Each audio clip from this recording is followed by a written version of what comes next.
Sagung Jumadi, salam sejahtera bagi kita semua. Alhamdulillahirrabbilalamin, kita panjatkan puja serta syukur kehadirat Allah Subhanahu wa Ta'ala atas anugerah dan karunia-Nya. Pada kesempatan hari ini kita dapat berkumpul dalam ruang virtual Zoom dengan keadaan sehat walafiat. Yang saya hormati dan kami ucapkan selamat datang kepada narasumber kita, Mbak Sarah Monika, dan kepada coach kita, Indra Hanjaya.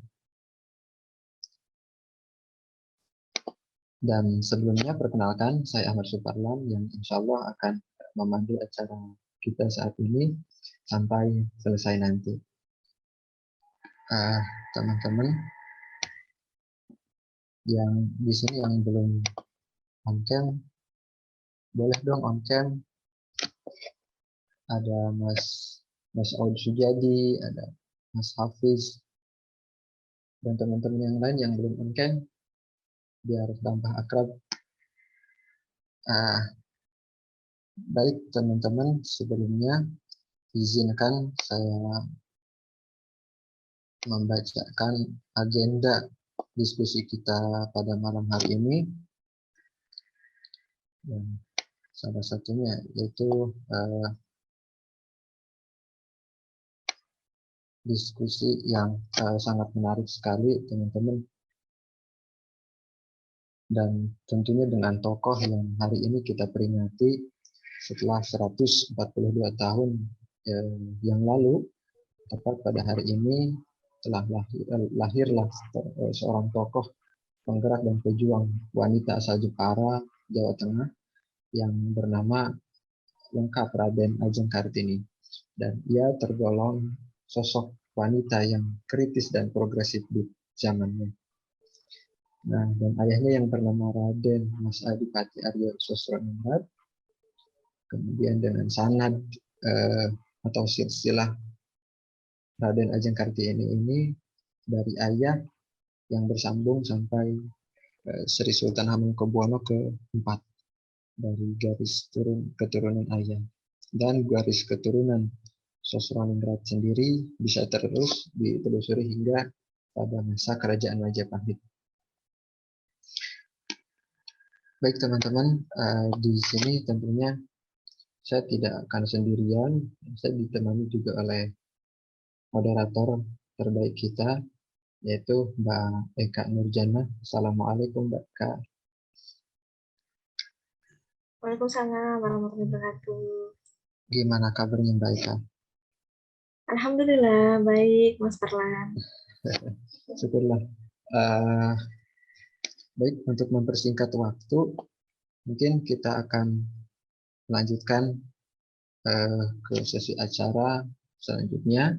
Dan sebaiknya sebelum kita memulai acara, kita terlebih dahulu mendoakan kepada sahibul haul, kepada yang kita peringati hari ini, yaitu Raden Ajeng Kartini. Semoga semangat beliau, kemudian gagasan-gagasan beliau dapat terus terpancarkan kepada kita semua. Berdoa dengan keyakinan masing-masing, dimulai.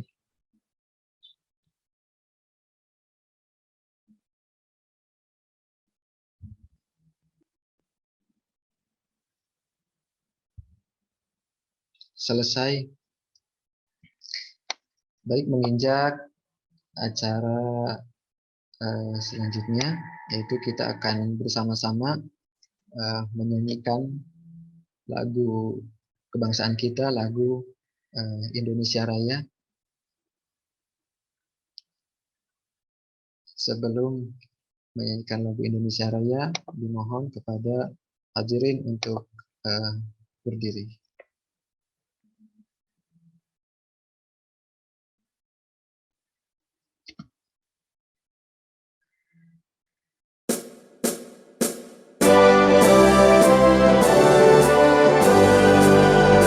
Indonesia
Baik, alhamdulillah setelah selesai kita menyanyikan lagu Indonesia Raya bersama-sama.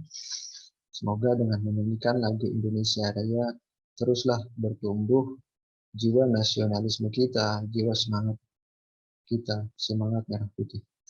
Untuk acara selanjutnya yaitu sambutan, dan sambutan ini akan dibawakan oleh dari Gates Indonesia yang akan diwakili oleh founder dari Gates Indonesia sendiri, kepada Coach Indra Hanjaya.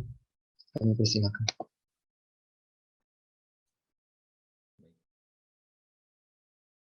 Terima kasih Mas Wawan. Semua kita awali dulu dengan basmalah. Bismillahirrahmanirrahim. Subhanallah, alhamdulillah, wala hawla. Astagfirullah. Assalamualaikum warahmatullahi wabarakatuh. Waalaikumsalam warahmatullahi wabarakatuh.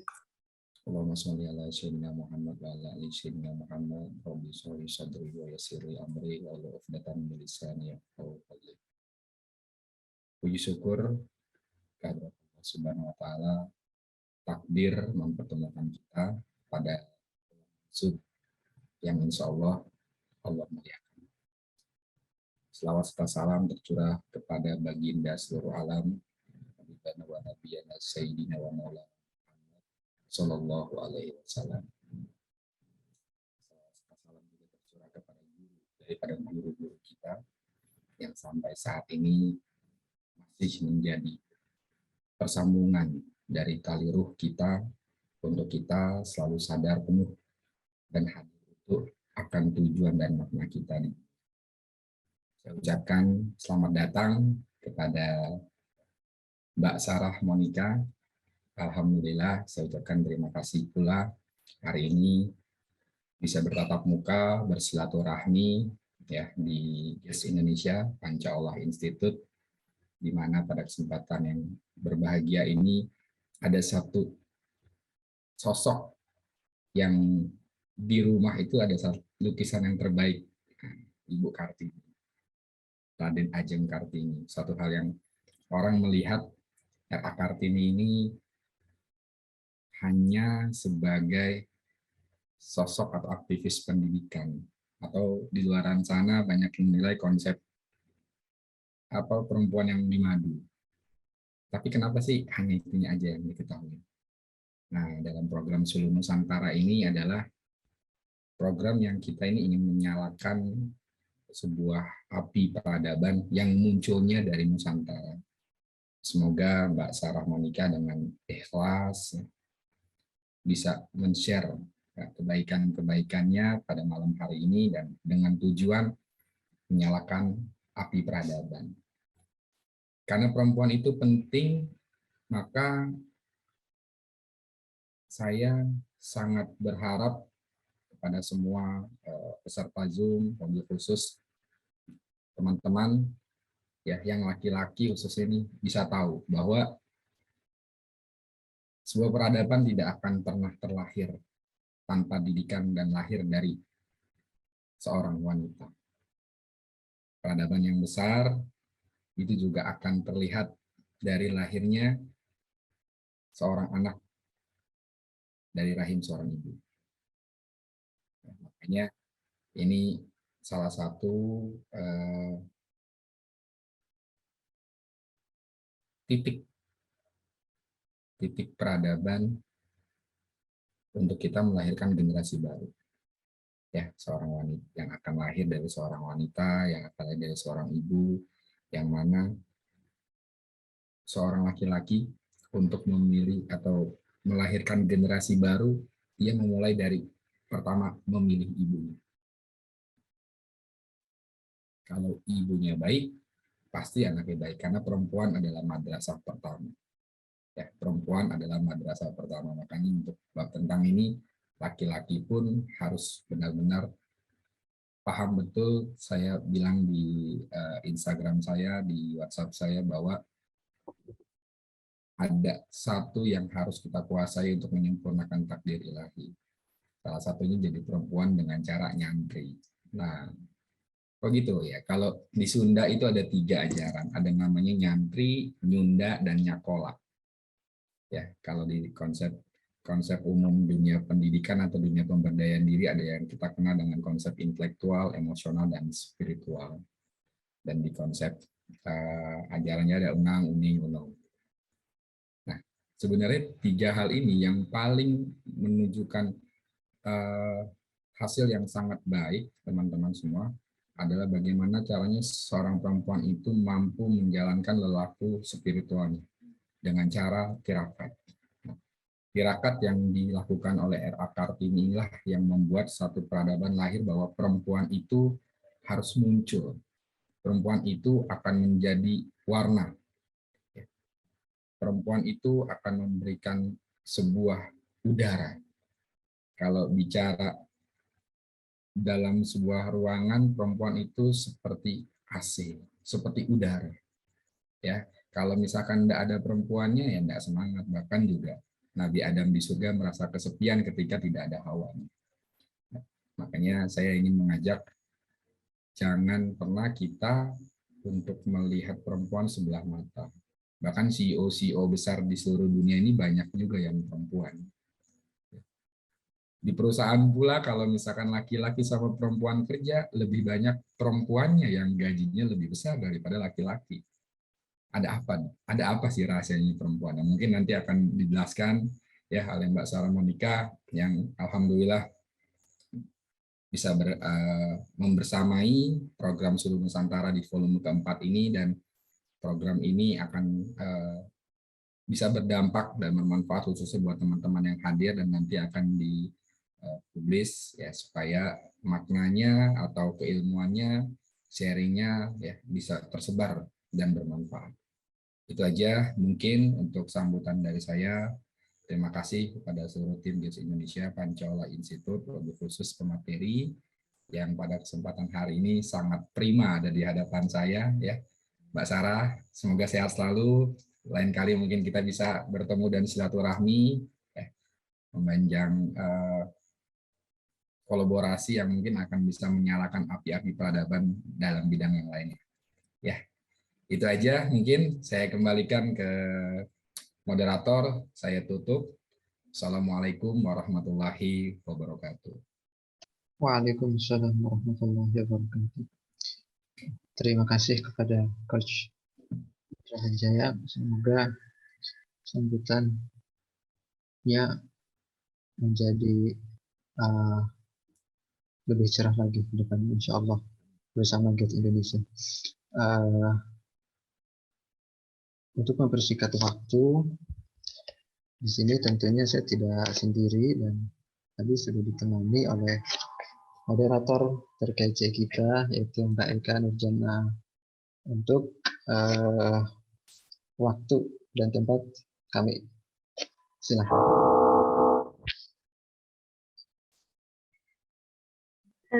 Baik, terima kasih kepada Mas Farlan selaku pembawa acara terkece kita pada malam hari ini yang memberikan kesempatan kepada saya untuk melanjutkan rangkaian acara pada malam hari ini. Sebelumnya, apakah suara saya terdengar dengan jelas?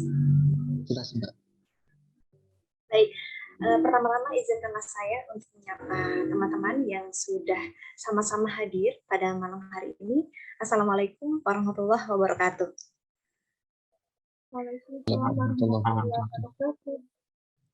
Yang terhormat Coach Indra Hanjaya selaku founder GIPS Indonesia, yang terhormat Kak Sarah Monica selaku narasumber kita pada malam hari ini, dan para peserta Seluruh Nusantara yang hadir pada kesempatan yang berbahagia. Kartini merupakan potret pejuang gerakan emansipasi sejati demi peradaban bangsa yang ramah perempuan. Namun demikian, Kartini sejatinya bukan pejuang emansipasi semata, tetapi pada saat yang sama, ia juga pejuang gerakan reformasi pemikiran besarnya yang justru memikirkan kemajuan masyarakat dan bangsanya. Meneruskan semangat Kartini dalam kehidupan kita sehari-hari, baik dalam keluarga maupun bermasyarakat, bagaimana menghidupkan Kartini, menyalahkan lentera peradaban, Nah, pada kesempatan malam hari ini, teman-teman, itu semua akan dibahas tuntas oleh narasumber kita yang sangat luar biasa. Ada Kak Sarah Mulika. Halo, Assalamualaikum Kak Sarah. Waalaikumsalam warahmatullahi wabarakatuh. Halo Kak Eka. Rasanya senang sekali. Bagaimana kabarnya Kak Sarah? Alhamdulillah masih sehat. Alhamdulillah. Ini kelihatan ceria banget gitu ya. Ini sedang di mana? Harus. Sedang di mana Kak Sarah? Ini lagi di Bogor, Kak. Oh, lagi di Bogor. Baik, pembahasan pada malam hari ini yang juga bertepatan dengan tanggal 21 April membahas tentang salah satu pejuang perempuan, yaitu Raden Ajeng Kartini. Sangat berbahagia sekali bahwa yang menjadi narasumber kita adalah juga seorang pejuang perempuan, Kak Sarah Monika. Dan teman-teman, tak kenal maka tak sayang, ya. Izinkanlah saya menyampaikan CV singkat dari beliau. Beliau adalah seorang penulis esai dan puisi, anggota Lesbumi PBNU. Beliau juga merupakan alumni sekaligus pemenang penghargaan Dewan Sastra Asia Tenggara atau Mastera kategori puisi tahun 2017. Aktivitas beliau sehari-hari sebagai eksekutif produser di talkshow bercerita beritabaru.co, dan saat ini beliau sedang melanjutkan studi pasca sarjana di Universitas Indonesia. Kak Sarah Monika, izinkan sebelum memaparkan materinya, perlu juga saya ingatkan bahwa pemaparan materi akan berlangsung selama 60 menit. Dan setelah itu kita akan melakukan diskusi, dan kepada teman-teman yang kemudian juga hadir pada kegiatan malam hari ini, boleh untuk sambil menyimak materi dari narasumber juga melayangkan pertanyaan-pertanyaan lewat chat yang sudah tersedia selama pemateri menyampaikan materinya. Marilah kita simak pemaparan dari pemateri kita. Inilah dia, Kak Sarah Monika. Kepada Kak Sarah, dipersilahkan. Baik, terima kasih Kak Eka. Dan sebelumnya juga saya terima kasih kepada Gates Indonesia dan foundernya Mas Indra Hanjaya dan kawan saya Mas Parlan atas kesempatannya memberikan pemaparan materi mengenai Kartini yang bertepatan hari ini juga dengan hari kelahirannya Kartini. Dan sebelumnya saya ingin mungkin ini apa ya, mencoba mengingatkan saja kepada kawan-kawan yang hadir bahwa saya bukan satu-satunya pemberi pengetahuan di sini untuk sharing ilmunya, jadi nanti kita akan lebih berdiskusi saja agar terjadi dialog gitu ya, karena kalau ingin mengetahui soal Kartini sepertinya sudah banyak sekali buku-buku referensi yang menuliskan tentang biografi dan juga pemikiran beliau. Kalau gitu saya langsung mulai saja. Bismillahirrahmanirrahim. Alhamdulillahirrahmanirrahim. Wassalatu wassalamu ala asrofil anbiya wal mursalin Sayyidina wa maulana Muhammadin wa ala alihi wa sahbihi ajma'in amma ba'd. Dan saya mohon izin kepada operator untuk share materi saya.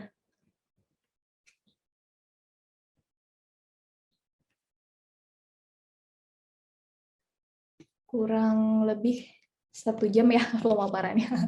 Sudah seperti kuliah umum ini. Ya, saya sengaja memberi judul Kartini, Suluh Nusantara, karena kebetulan yang mengundang saya ini kan dari Suluh Nusantara ya.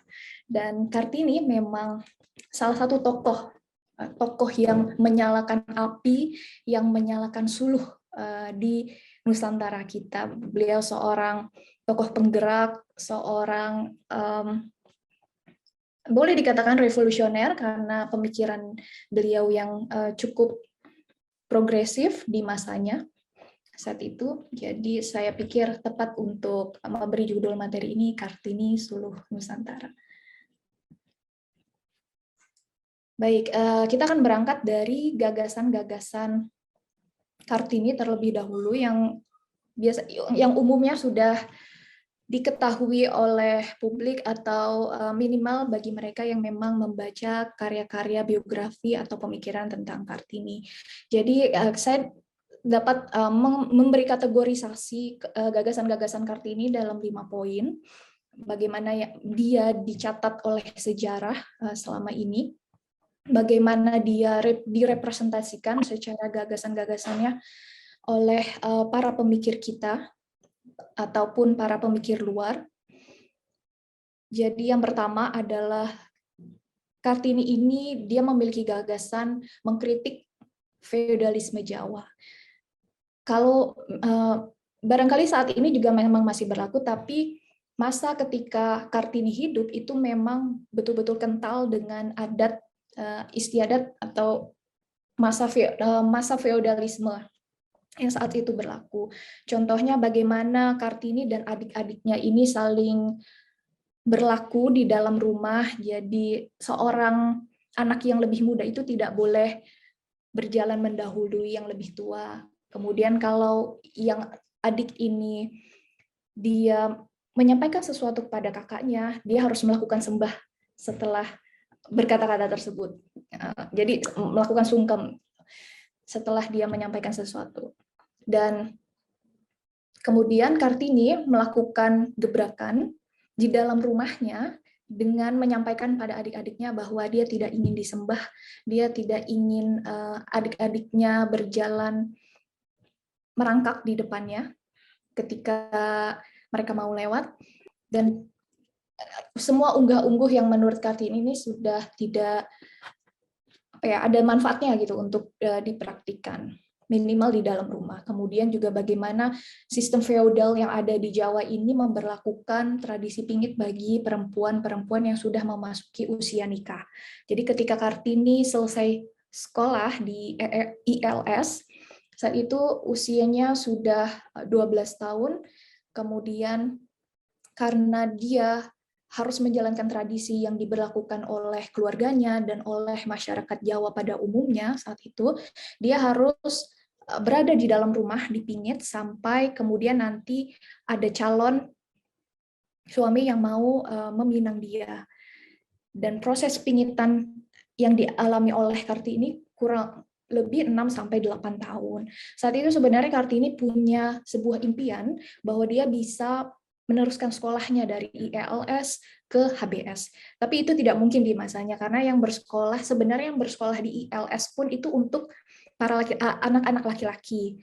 Dan yang bisa masuk adalah bangsawan, anak-anak bangsawan. Tapi karena dia punya orang tua yang berpikiran maju dan kebetulan juga dia berasal dari keluarga ningrat Jawa, dia bisa memiliki keistimewaan dengan masuk ke sekolah tersebut bersama 2 adik perempuannya. Dan kemudian apalagi sih bentuk feodalisme yang berlaku saat itu di masyarakat saat itu adalah sistem perjodohan. Jadi perempuan itu tidak bisa memilih calon pasangan hidupnya sendiri, dan dia tidak bisa menolak juga ketika ada calon yang datang dan meminta si anak perempuan ini untuk menjadi istri. Dan biasanya calon-calon lelaki yang datang itu sudah pula beristri. Jadi di madu ya, dia dijodohkan udah gitu di madu. Kartini ini sangat menolak sistem feodalisme Jawa yang seperti itu. Menurut dia itu sangat mendiskriminasi perempuan dan juga menjadi sebuah bentuk kebobrokan di dalam masyarakat. Yang kedua, poin gagasan dari Kartini adalah berdasarkan juga dari sistem feodalisme yang berlaku saat itu, ini karena mendiskriminasi perempuan, jadi Kartini punya sebuah keinginan untuk memperjuangkan emansipasi perempuan.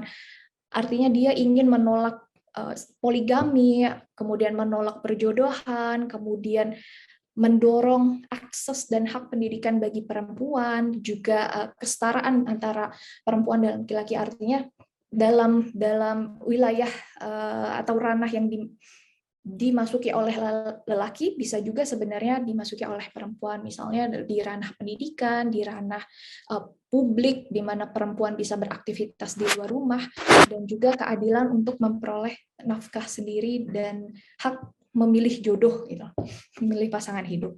Keadilan semacam itu. Yang ketiga adalah kecaman terhadap kolonialisme.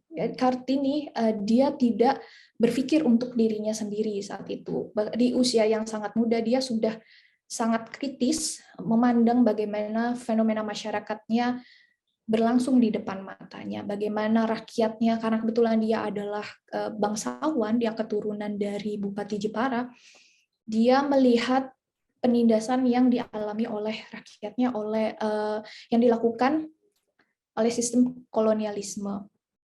Saat itu sistem yang berlaku adalah sistem Kulturstelsel, yaitu sistem tanam paksa, di mana para penduduk desa yang memiliki tanah itu harus menyumbangkan 20% dari tanahnya untuk ditanami oleh tanaman-tanaman ekspor agar Nusantara ini agar Hindia Belanda memperoleh keuntungan dengan penjualan dari tanaman-tanaman ekspor itu. Dan ini sifatnya harus sukarela, jadi tidak bisa ditolak oleh rakyat yang ada di tiap-tiap desa.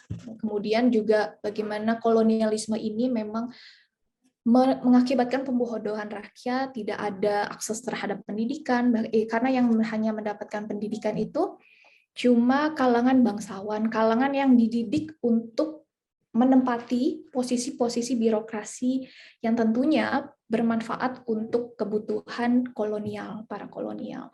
Mereka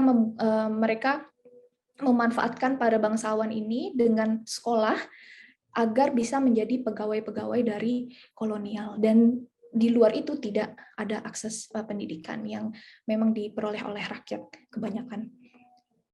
Dan juga eksploitasi yang memang dialami oleh bangsa Hindia Belanda saat itu. Mereka tidak punya pilihan yang atas kerja-kerja yang mereka lakukan, itu semuanya harus diserahkan kepada pemerintah kolonial Hindia Belanda. Yang keempat, gagasan ini dia berbicara tentang awal mula bagaimana bangsa Indonesia ini bisa dibebaskan. Saat itu namanya masih Nusantara. Saat itu masih Hindia Belanda. Jadi bagaimana dia sudah berpikir untuk membebaskan rakyatnya melalui salah satunya adalah pendidikan.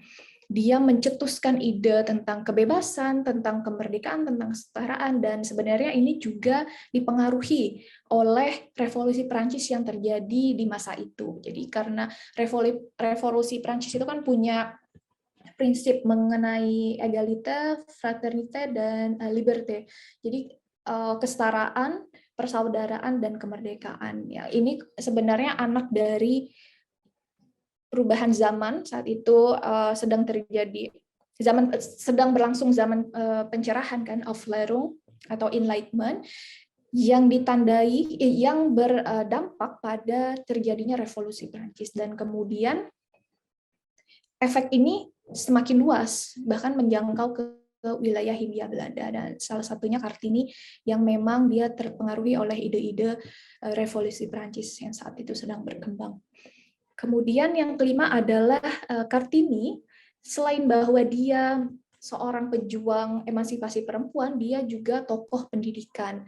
Tapi pendidikan yang digagas oleh Kartini ini tidak semata pendidikan untuk mencerdaskan otak saja, karena bagi Kartini yang lebih penting itu adalah mencerdaskan karakter, mencerdaskan watak. Tanpa karakter yang baik, kecerdasan intelektual tidak ada apa-apanya. Karena orang-orang yang pintar yang tidak berkarakter baik itu bisa membodohi bahkan sesama bangsanya sendiri. Dia bisa memanipulasi, mencurangi saudara-saudaranya sendiri. Jadi kenapa pendidikan karakter ini penting sebagai penyeimbang bagi kecerdasan otak yang memang dimiliki manusia, dan juga karena karakter itu menjadi pusat dari peradaban. Peradaban sendiri kan asal katanya dari adab ya, dari akhlak, dari karakter yang baik. Jadi kalau orang memiliki karakter, dia akan bisa berkontribusi untuk menciptakan peradaban yang memang ya. Untuk menyajikan Kartini berawal dari gagasan-gagasannya, karena biasanya kita mengetahui Kartini secara kronologis dari keluarganya. Dan saya ingin menyampaikan kenapa ini penting mengetahui gagasan-gagasan Kartini, karena kita juga perlu tahu bagaimana gagasan-gagasan itu terbentuk dari lingkungan dan terutama dari keluarganya, dari kehidupan keluarganya Kartini. Jadi di sini saya mau mencoba memaparkan bagaimana keluarga Kartini itu jadi di sini ada ayahnya. Bagaimana sebenarnya background atau latar belakang dari Kartini yang kemudian membentuk cara berpikirnya, bagaimana membentuk pilihan-pilihan atas hidupnya dan kecenderungan perasaannya ini bisa ditampilkan dari ayahnya. Pertama, beliau bernama Raden Mas Adipati Aryo Sosroningrat. Beliau adalah Bupati Jepara. Jadi keluarga ayahnya ini memang keluarga bangsawan. Semua saudara-saudaranya itu menjadi bupati di sepanjang pesisir utara Jawa. Jadi ada yang menjadi Bupati Demak, ada yang menjadi Bupati Tegal, ada yang menjadi Bupati Kudus. Dia memang sudah keturunan dari juga kakeknya Kartini yang bernama Joyo Ningrat IV. Beliau masih terah dari keluarga Brawijaya V atau keturunan terakhir dari Majapahit. Yang kedua, Ibu Kartini itu sebagaimana kita tahu memang ada dua. Jadi yang pertama ibu kandungnya bernama Ngasirah, beliau sebagai selir karena bukan dari keturunan bangsawan, beliau rakyat biasa dengan ayahnya seorang kiai di daerah Rembang. Beliau bernama Kiai Modiono kalau nggak salah. Dan yang kedua ibunya adalah Raden Ajeng Muriam, itu anak keturunan langsung dari Raja Madura.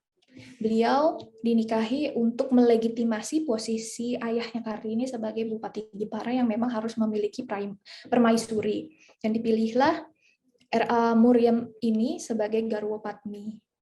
Jadi karena ibu kandung Kartini sebagai Garwa Ampil, dia harus berjalan merangkak di depan anak-anaknya sendiri yang memang bergelar bangsawan ya.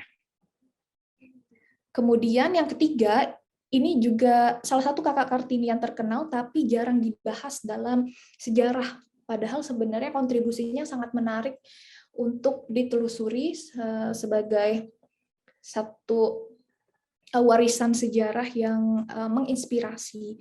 Dia juga salah satu tokoh yang mendukung gagasan-gagasan Kartini. Beliau adalah Raden Mas Sosrokartono. Sosrokartono itu setelah selesai sekolah di ILS, dia dapat melanjutkan sekolah di HBS Semarang dan kemudian ke Leiden. Di sana dia bahkan sempat bekerja sebagai wartawan perang Indonesia pertama, dan setelah itu menjadi penerjemah di Liga Bangsa-Bangsa yang sekarang kita kenal Perserikatan Bangsa-Bangsa. Sosok Kartono ini terkenal poliglot karena dia menguasai 25 bahasa, dan 10 diantaranya adalah bahasa-bahasa Nusantara. Jadi dia di samping itu dia juga punya keistimewaan semacam supranatural, seperti itu dia bisa mengobati orang dengan medium air putih. Dan yang juga perlu disorot adalah saudari-saudari dari Kartini, adik-adik Kartini yang bersama Kartini mereka disebut sebagai 3 bersaudara, yaitu Raden Ajeng Rukmini dan juga Raden Kardina. Yang Rukmini ini sebenarnya saudari tiri karena dia anak dari R.A. Muriam. Yang Kardina itu adalah salah satu adik yang kemudian berhasil menerjemahkan, merealisasikan dari impian Kartini untuk membangun sekolah-sekolah bagi perempuan.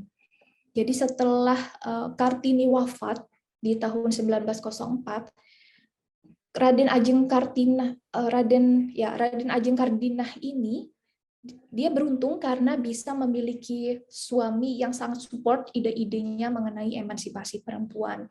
Sebenarnya bersama Rukmini juga mereka bertiga sudah mendiskusikan bagaimana mereka berjuang untuk mencerdaskan rakyat, terutama untuk kalangan perempuan. Mereka bercita-cita untuk membangun sebuah sekolah bagi perempuan, tidak hanya yang bangsawan, tetapi juga yang rakyat biasa. Sayangnya, ide Kartini itu baru berjalan setengah, kemudian beliau meninggal dunia.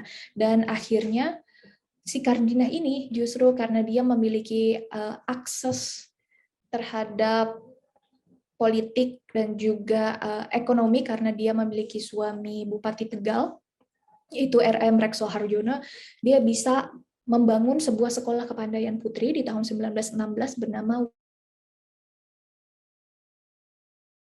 diambil alih oleh pemerintah.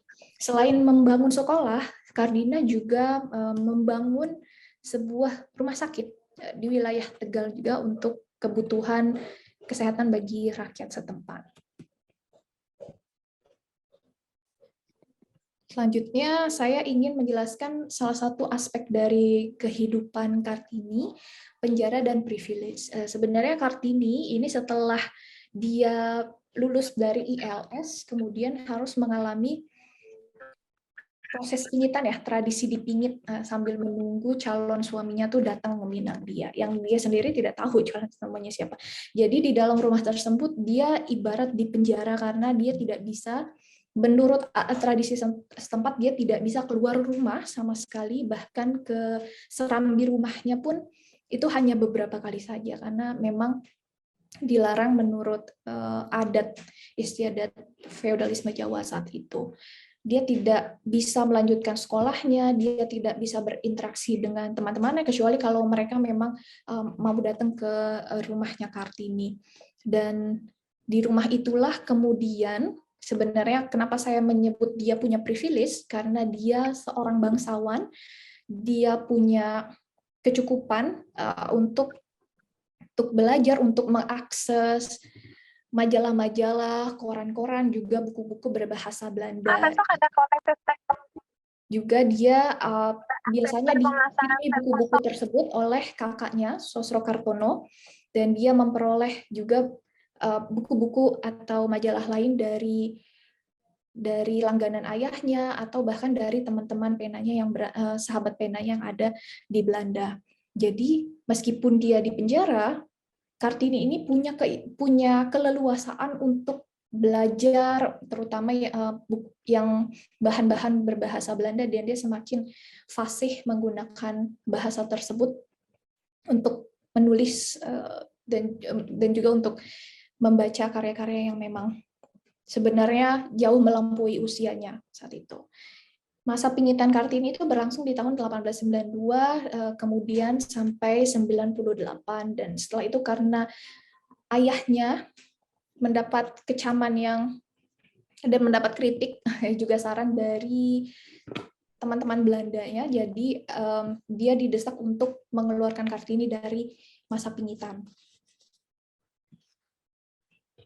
Kemudian selama masa pingitan dan setelah itu, Kartini ini banyak sekali berkorespondensi, setidaknya ada 10 alamat korespondensi yang dilakukan oleh Kartini, dan total surat yang pernah ditulis oleh dia itu tercatat dalam arsip sejarah ada sekitar 120-an.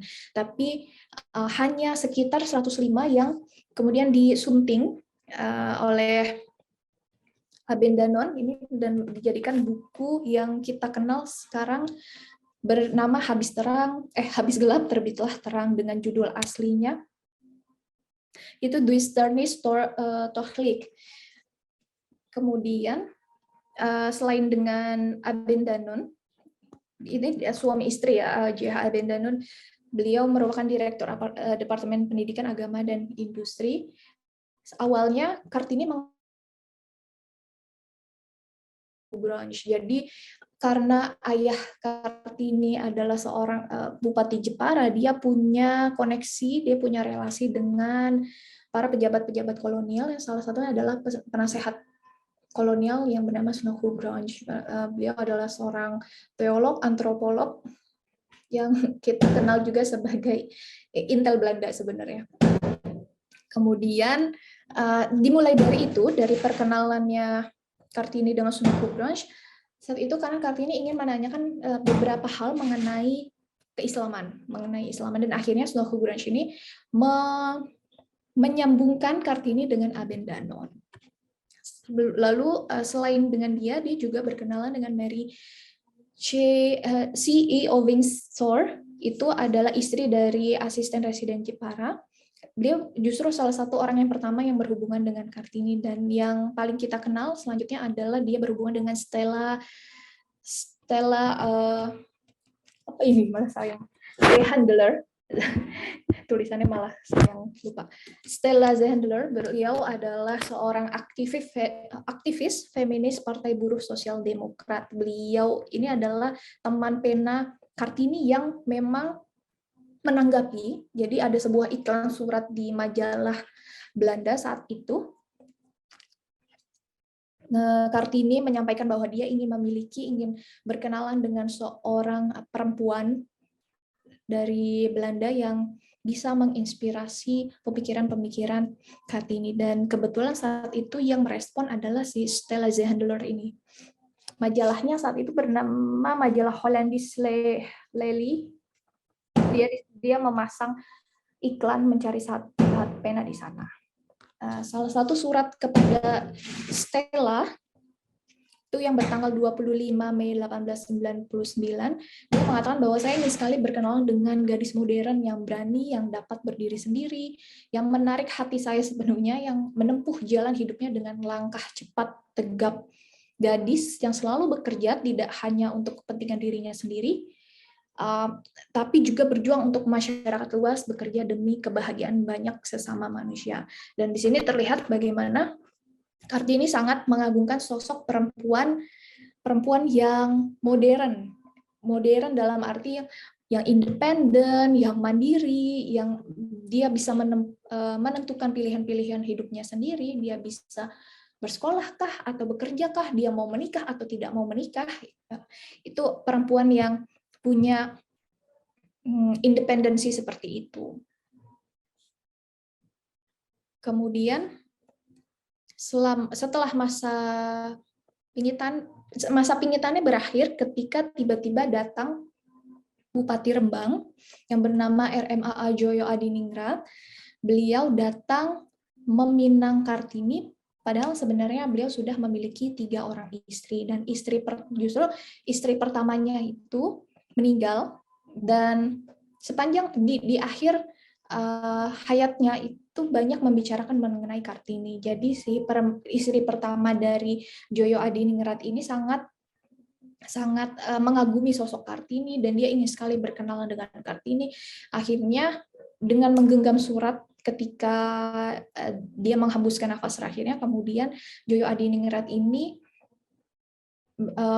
berinisiatif ingin berkenalan dengan Kartini dan sekaligus meminangnya, menjadikannya istri ketiga.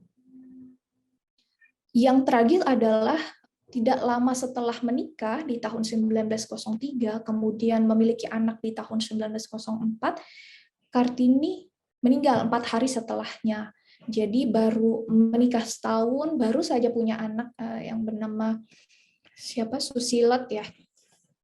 Itu kemudian dia meninggal, dan ada sebuah isu di balik tragedi kematian Kartini bahwa dokter yang saat itu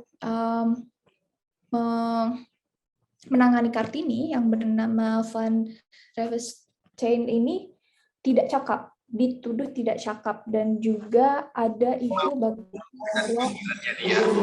dengan panggilan Nabi itu adalah jadi ada sebuah isu juga bahwa Kartini diracun karena prosesnya sangat cepat. Jadi 30 menit sebenarnya setelah melahirkan itu Kartini baik-baik saja, tapi kemudian dia mengalami sakit perut, ketegangan perut, dan akhirnya 4 hari kemudian dipanggil kembalilah dokter si Revestein ini dan untuk memeriksa Kartini, dikasih obat 30 menit kemudian, tapi kemudian Kartini menghembuskan nafas terakhir. Dalam aspek kehidupan di pernikahan ini sebenarnya Kartini itu mengalami dilema. Jadi dia sebagai pejuang emansipasi perempuan, dia sendiri tidak bisa terlepas dari adat perjodohan, dan kemudian dia yang menentang poligami, tapi dia sendiri tidak bisa keluar dari jerat poligami yang memang saat itu sangat berlaku luas ya di masyarakat Jawa saat itu. Di sini dilema-dilema dan ironi yang sebenarnya dialami oleh sosok Kartini. Bagaimana dia yang ingin memperjuangkan kesetaraan perempuan tapi juga masih terkungkung dalam ketidaksetaraan itu, dalam bentuk-bentuk diskriminasi yang dialami oleh perempuan, kebanyakan perempuan pada zamannya. Terlepas dari, selain dari isu-isu yang berkembang mengenai kematian Kartini, kemudian ada kontroversi lainnya di balik tokoh Kartini. Yang ini yang membuat Kartini itu tidak pernah habis untuk dibahas. Ya, pertama, dia dikatakan sebagai ciptaan Belanda. Kenapa? Karena waktu hidup Kartini, masa-masa ketika dia memang hidup, itu kan terjadi ada sebuah perubahan zaman, di mana perubahan dalam sistem kolonialisme yang mulai memberlakukan politik etis. Jadi politik etis ini sebagai wujud pengembalian atau balas budi dari pihak penjajah kepada masyarakat yang dijajah dengan cara salah satunya adalah membuka akses pendidikan kepada rakyat kebanyakan, rakyat kolonial. Saat itu memang terjadi di masa abad 19 ya, abad 19 akhir, masa-masa di mana Kartini hidup dan gagasan-gagasannya ini mulai keluar ke publik melalui surat-suratnya. Selain itu juga bahwa ada kecurigaan bahwa surat-surat yang disunting oleh Abendanon yang kemudian menjadi buku Habis Gelap Terbitlah Terang ini sebenarnya tidak keseluruhan dari surat-surat yang pernah ditulis oleh Kartini. Jadi karena ada sekian surat yang ditanggalkan karena pertimbangan terlalu intim atau terlalu personal isinya sehingga kurang bermanfaat untuk dibaca oleh publik. Dan yang kedua juga ada dihilangkan aspek bahwa Kartini ini menyebut dirinya sebagai anak Buddha karena dia pernah sakit dan kemudian ditolong oleh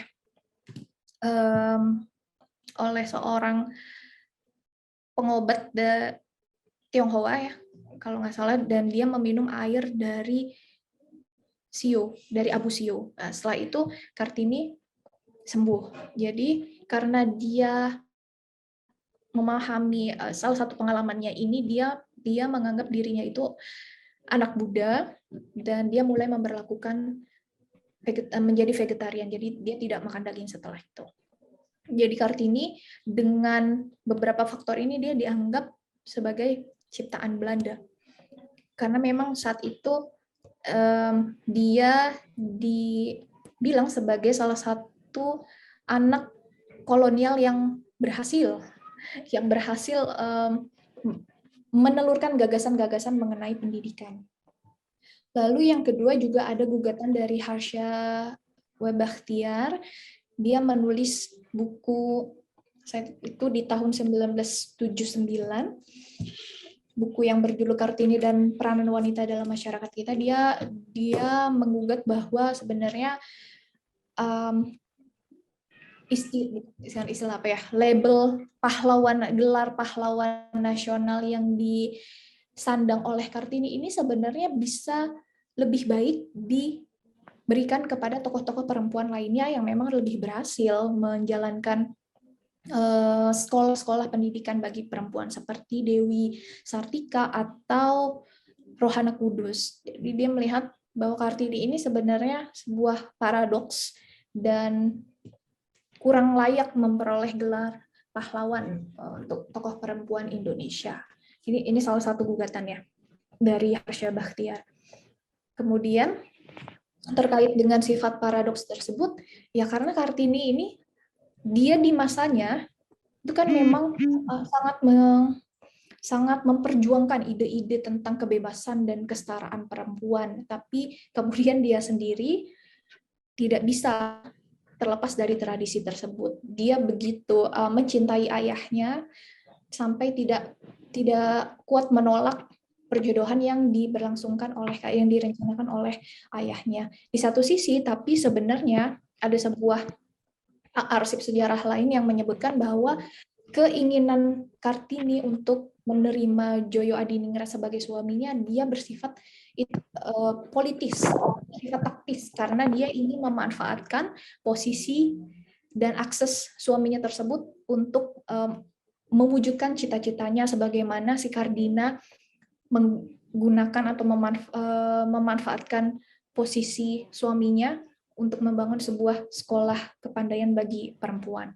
Sebenarnya niat Kartini seperti itu disebutkan di salah satu arsip sejarah, tapi memang pada faktanya dia adalah istri ketiga dari Joyo Adiningrat, di mana sebenarnya dia mengkhianati ide-ide dan prinsip hidupnya sendiri.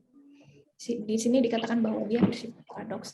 Yang keempat adalah dia dituduh sebagai penganut teosofi.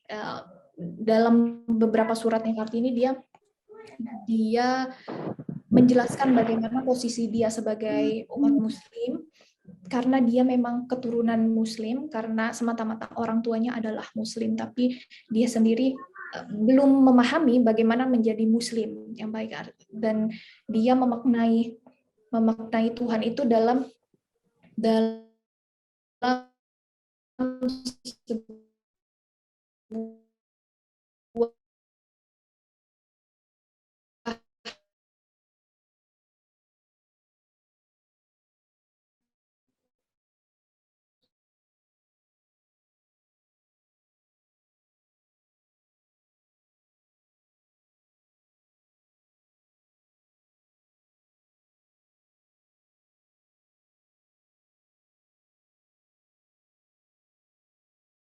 itu habis gelap terbitlah terang.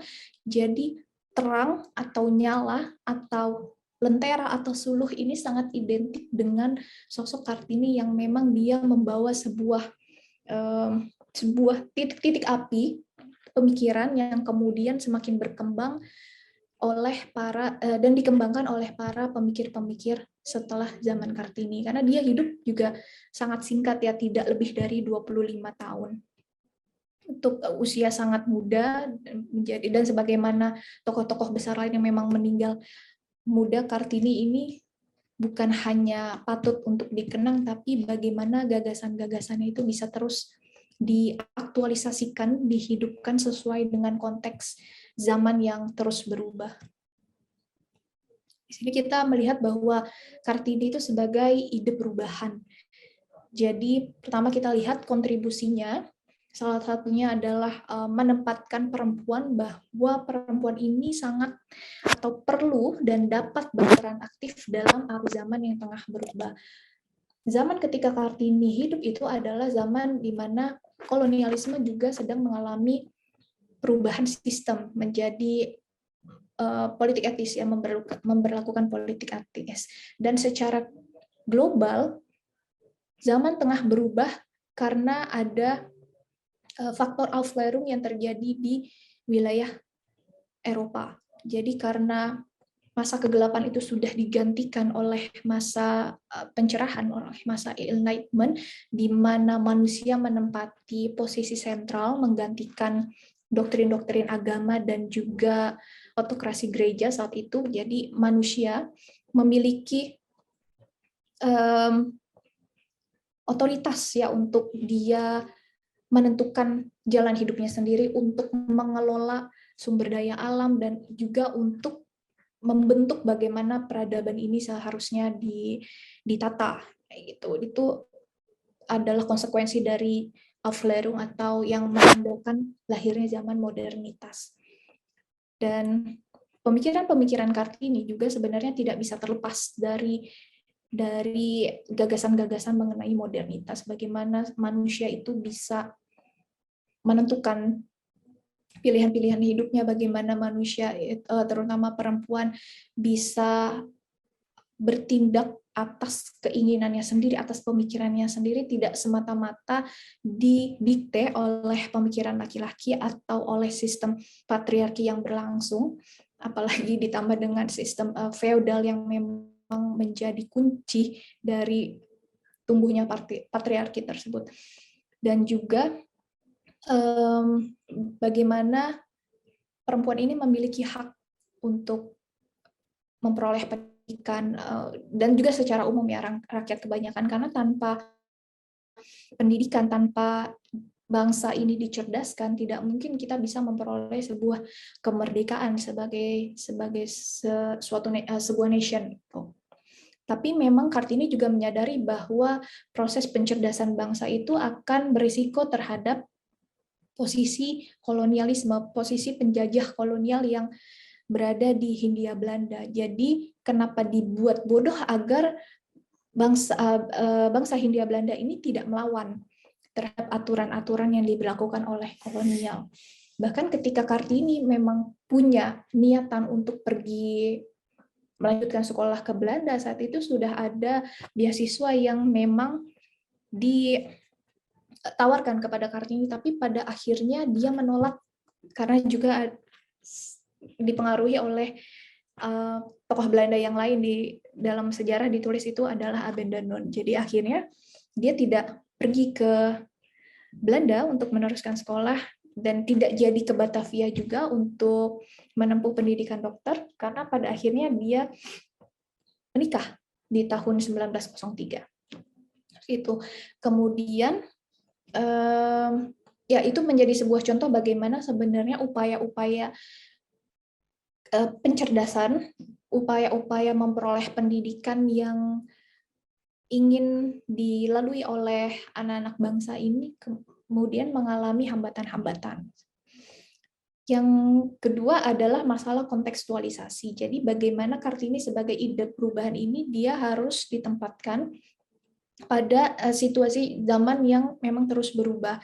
Artinya ada kelompok yang menempatkan Kartini ini sebagai memang feminis pertama di wilayah Nusantara, bahkan ide-ide Kartini mengenai emansipasi perempuan itu justru menjadi awal bagaimana gerakan ini menjadi gerakan feminisme yang pecahnya itu di tahun 1950 dan 1960-an. Tapi Kartini justru di tahun 1900 di masa abad 20 awal itu sudah mencetuskan ide-ide tersebut.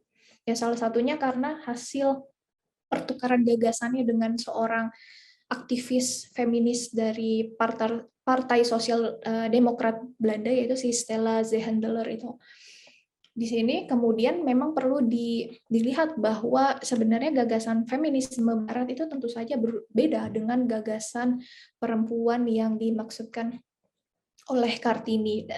Memang untuk kelompok tertentu ide-ide tersebut selalu mengalami penyesuaian, tapi kita harus berangkat dari arsip-arsip dasar bagaimana pemikiran atau gagasan Kartini ini dirumuskan, yaitu melalui surat-suratnya.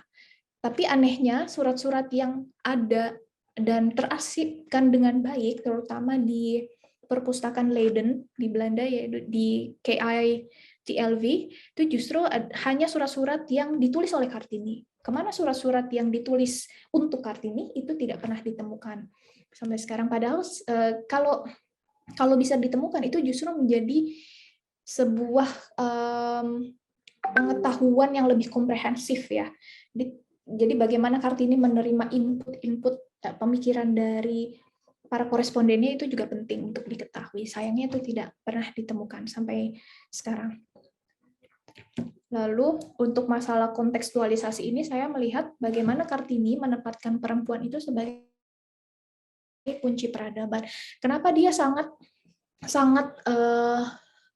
kekeh untuk memperjuangkan pendidikan bagi perempuan? Karena Kartini melihat perempuan ini adalah sumber pertama dan utama bagi berkembangnya peradaban, dan semuanya itu bermula dari keluarga.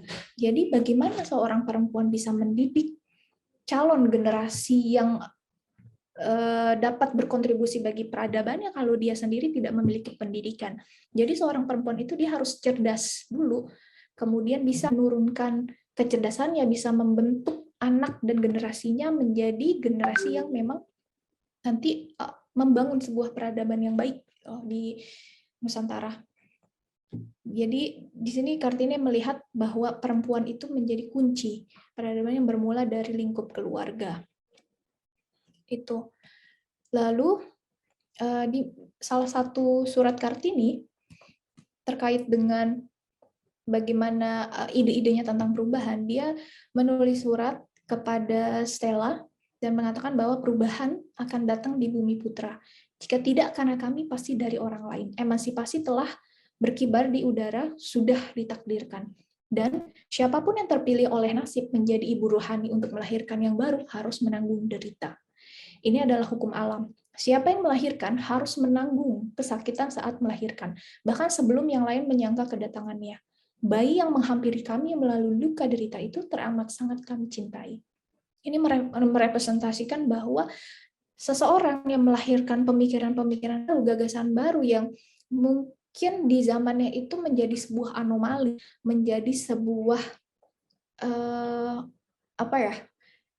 sebuah celah gitu ya, karena ini melanggar tradisi, melanggar adat masyarakat setempat, tapi memang itu adalah konsekuensi dari sebuah gagasan yang baru, karena tanpa melalui luka derita yang sebagaimana dialami oleh Kartini itu, gagasan yang baru tidak akan pernah lahir dan tidak akan pernah bisa mewujud dalam sebuah peradaban yang memang lebih baik.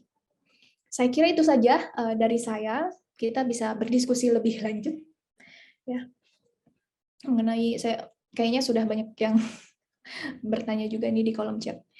Baik, terima kasih dari saya. Wabillahi taufiq wal hidayah wa ridho wal inayah. Wassalamualaikum warahmatullahi wabarakatuh. Saya kembalikan ke moderator. Waalaikumsalam warahmatullahi wabarakatuh. Terima kasih atas pemaparan materi yang sangat luar biasa, Kak Sarah Monika, dan selanjutnya kita akan beralih ke sesi diskusi. Mungkin saya mohon izin untuk membacakan pertanyaan yang sudah ada pada kolom komentar. Diambil dari pertanyaan pertama, yaitu Mas Ud Sujadi. Beliau bertanya, kenapa ya di topik-topik penting seperti ini, keminatan perempuan itu kurang. Dari 27 audiens, peserta pertemuannya nggak lebih dari 10. Itu beliau memohon pencerahan, kenapa hal ini bisa terjadi seperti itu. Mohon izin Kak Sarah, mungkin apakah dijawab dulu atau sekalian saya bacakan? Satu lagi aja dulu, Mbak. Baik. Pertanyaan yang kedua diambil dari Mas Akbar dari Bogor, Karang Taruna, tahun 2019 ada beredar foto R.A. Kartini menggunakan hijab dan kacamata dengan redaksi foto asli R.A. Kartini ketika menjadi santri Kiai Saleh Darat. Mohon maaf. Foto berkebaya adalah versi Belanda untuk dikenang bahwa R.A. Kartini tetap dikenang sebagai wanita tidak mau berhijab. Setelah saya cek di beberapa website dan menurut saya memang itu foto palsu yang sudah diedit oleh orang. Pertanyaannya, mengapa bisa terjadi seperti itu? Mohon maaf kalau melenceng dari tema. Terima kasih. Baik, saya kembalikan kepada Kak Sarah Monika.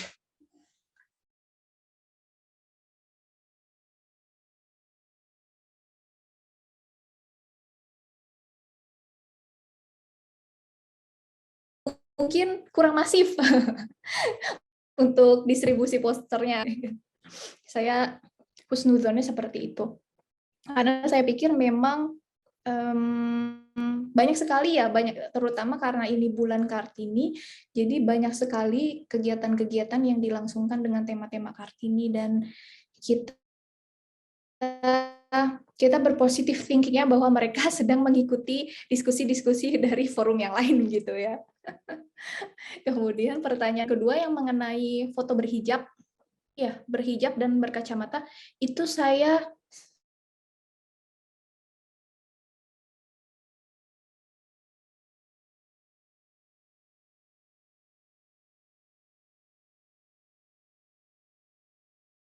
canggih ya. Saya bahkan punya teman sejak sedang meneliti bagaimana foto-foto zaman dulu bisa dianimasikan, bisa diedit sedemikian rupa, bahkan berubahnya itu bisa yang 180 derajat, dan ini kemudian kan bisa berdampak juga bagaimana sejarah itu kemudian ditafsirkan lagi berdasarkan perbedaan foto ya. Jadi barangkali itu memang editan, karena saya belum dapat informasi mengenai soal itu. Barangkali juga saya belum sejauh itu pengetahuan saya mengenai sejarah Kartini. Tapi bahwa dia pernah datang ke salah satu pengajiannya Kiai Soleh Daret itu memang iya. Dan saat itu memang berlangsung di Kadipaten Demak, tempat pamannya berkuasa ya sebagai bupati. Itu saja, Kak Eka. Terima kasih Kak Sarah. Saya kembalikan kepada penanya. Tadi ada Mas Masud dan Mas Akbar. Bagaimana? Apakah mau ditanggapi atau cukup? Semoga bisa menjawab pertanyaan dari saudara. Baik, mungkin sambil menunggu teman-teman yang lain, siapa tahu ada yang mau langsung bertanya melalui audio on, dipersilahkan dengan raise hand terlebih dahulu. Mungkin ini ada pertanyaan dari saya, Kak Sarah. Bahwa R.A. Kartini itu terkenal dengan emansipasinya sebagai wanita, seperti itu. Dan tadi juga dijelaskan bahwa salah satu gagasan beliau adalah tentang perjuangan emansipasi perempuan, yaitu menolak poligami, kemudian bagaimana perempuan itu juga mendapatkan hak pendidikan, kesetaraan, dan keadilan. Nah, di masyarakat ini emansipasi itu banyak disamakan dengan kesetaraan gender gitu. Dan mungkin bisa dijelaskan apakah emansipasi dengan kesetaraan gender itu adalah dua hal yang sama atau berbeda, seperti itu Kak Sarah. Terima kasih. Gimana? Sorry, saya ke distract, kurang menjawab, kurang jujur ini dari Mas Masud. Gimana? Sorry, Kak. Oh, mohon maaf. Ini dari Mas Masud Sujadi. Beliau mengatakan kurang menjawab, kurang jujur, maaf. Mungkin saya tanya dulu sama founder dari Gates Indonesia ini, kenapa kok audiens perempuan kita sedikit nih?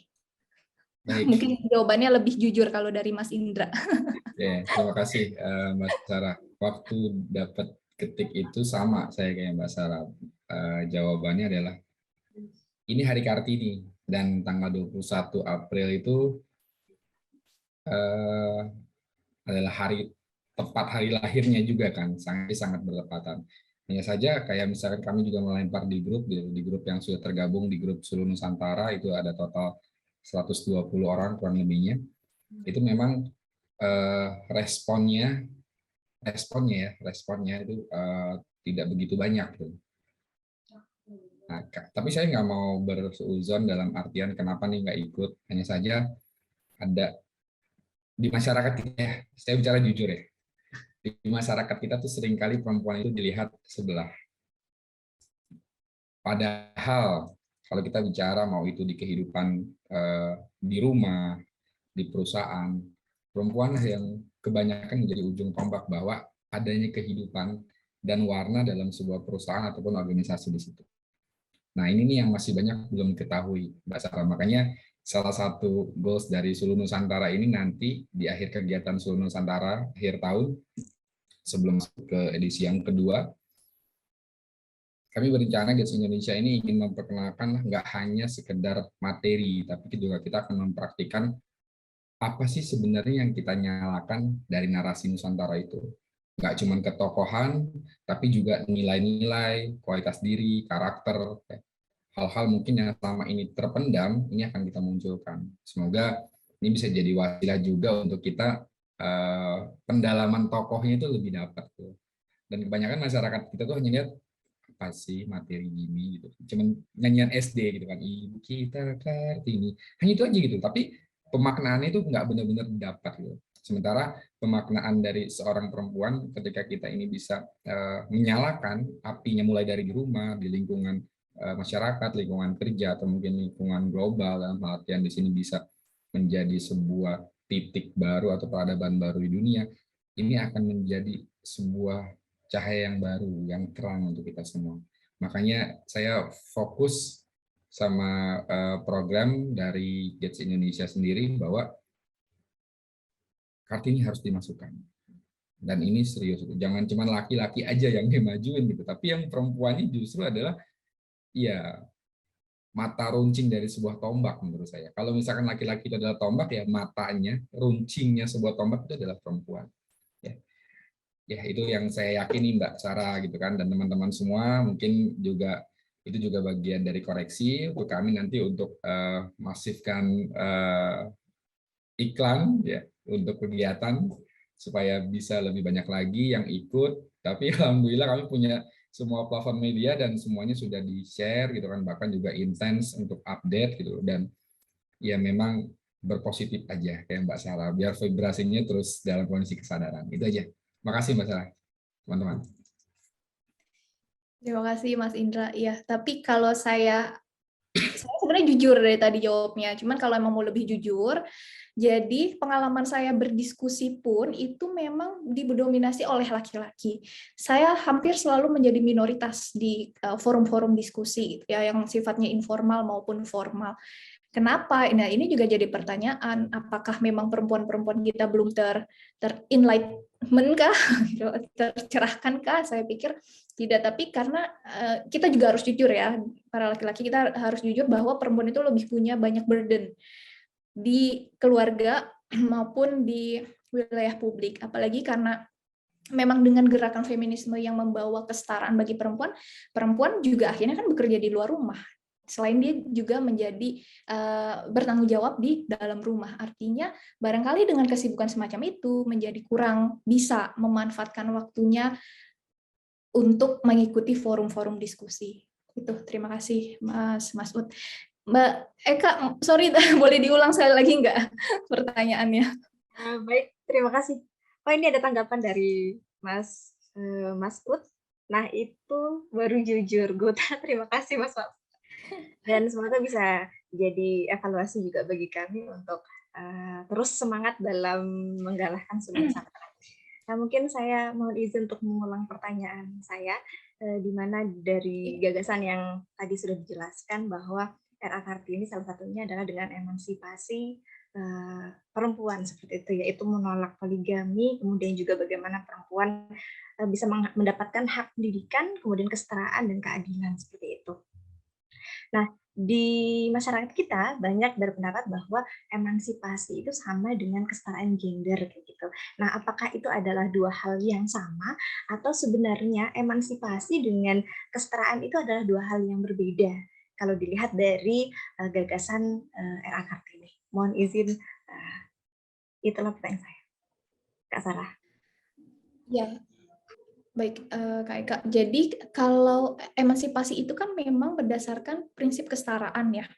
Prinsip kesetaraan antara laki-laki dengan perempuan dalam hal memperoleh akses-akses kehidupan tertentu, misalnya di wilayah pendidikan atau di wilayah pekerjaan, di wilayah posisi jabatan atau kekuasaan, misalnya memasuki ranah-ranah politik dan sebagainya. Itu memang di situ awalnya bagaimana perempuan ini ingin memperoleh posisi yang setara, ingin memperoleh akses-akses yang juga dimiliki oleh para lelaki. Akhirnya muncullah gagasan mengenai emansipasi perempuan agar tidak hanya lelaki saja yang memiliki hak keistimewaan untuk beraktivitas di luar rumah, untuk memperoleh pendidikan dengan bersekolah, untuk menentukan calon pasangan hidupnya, tapi perempuan juga didorong agar memiliki hak yang sama di wilayah tersebut. Tapi kemudian nanti berkembang ya banyak ideologi tertentu yang terkait dengan emansipasi dengan kesetaraan ini lebih luas, karena kita tahu juga feminisme itu kan menjadi sebuah isme ya, menjadi sebuah ideologi atau gerakan yang berkembang dari prinsip kesetaraan ini, dan pada akhirnya feminisme nanti terbagi-bagi lagi dengan fokusnya, ada yang feminisme radikal, dikatakan ada feminisme yang sifatnya ekologi atau sebagainya, itu banyak kategorisasinya dan saya tidak meneliti sampai sejauh sana, tapi bahwa emansipasi ini menjadi sebuah dampak dari prinsip kesetaraan gender menurut saya memang iya. Gitu, Kak Eka. Baik, terima kasih Kak Sarah atas penjelasannya. Dan ini ada pertanyaan dari Kak Vina dari Sulawesi Tenggara. Gimana caranya Kak menanggapi stigma-stigma yang beredar di masyarakat bahwa perempuan itu lemah dan sudah didoktrin bahwa kodrat perempuan itu hanya di rumah dan di dapur. Apakah itu balik lagi karena sistem patriarki yang ada, serta mengapa kita masih banyak lihat khususnya di media sosial, kalau feminis itu masih dianggap sesuatu hal yang terlalu sensitif di society. Mohon tanggapannya, Kak. Ya. Mangga, Kak Sarah. Terima kasih pertanyaannya Kak Vina dari Sulawesi Tenggara. Jadi menurut saya iya memang stigma-stigma tentang perempuan ini kan lahir karena budaya patriarki ya. Bahwa kodrat perempuan kemudian dikatakan hanya di rumah, di dapur, atau di kasur ya, satu lagi. Tapi sebenarnya ini stigma yang sudah out of date. Ini sudah terjadi terlalu lama, dan saya pikir masyarakat sendiri telah mengalami perubahan-perubahan, meskipun mungkin di beberapa wilayah pada masyarakat tertentu memang ini masih terjadi stigma-stigma semacam itu. Tapi penting untuk kemudian perempuan sendiri memajukan dirinya melalui pendidikan, melalui proses perubahan kesadaran ya, bahwa dia tidak hanya sebatas yang memang didefinisikan oleh laki-laki sebagaimana dalam budaya patriarki, bahwa perempuan juga punya otoritas untuk memajukan dirinya, untuk memperoleh kehidupan yang lebih baik. Dan berbicara mengenai kenapa feminis dianggap suatu hal yang terlalu sensitif dalam masyarakat, karena memang ketidakpahaman gitu. Jadi banyak dugaan-dugaan tertentu bahwa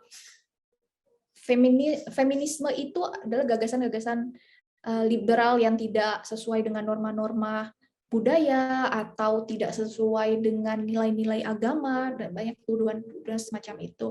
Dan seringkali para perempuan yang mengklaim dirinya sebagai maksudnya dia menampilkan dirinya sebagai feminis di masyarakat itu juga dianggap melanggar sebuah tatanan sosial yang telah berlaku di masyarakat tersebut. Dan ini tentu saja berbeda ya antara penganut feminisme yang satu dengan yang lainnya. Memang untuk kasus-kasus ekstrim itu feminis sering dikatakan sebagai perempuan-perempuan yang membenci laki-laki, yang benar-benar merasa bahwa tidak adil, gitu, tidak diperlakukan secara adil sebagaimana laki-laki. Tapi tentunya ini sifatnya sangat kontekstual, jadi tidak bisa digeneralisir, harus dilihat kasusnya per wilayah, bahkan per masyarakat yang memang mengalami. Itu sih menurut saya. Semoga menjawab Kak Vina. Baik, terima kasih. Bagaimana Kak Vina? Apakah ada lagi yang ingin ditanggapi atau bisa diterima?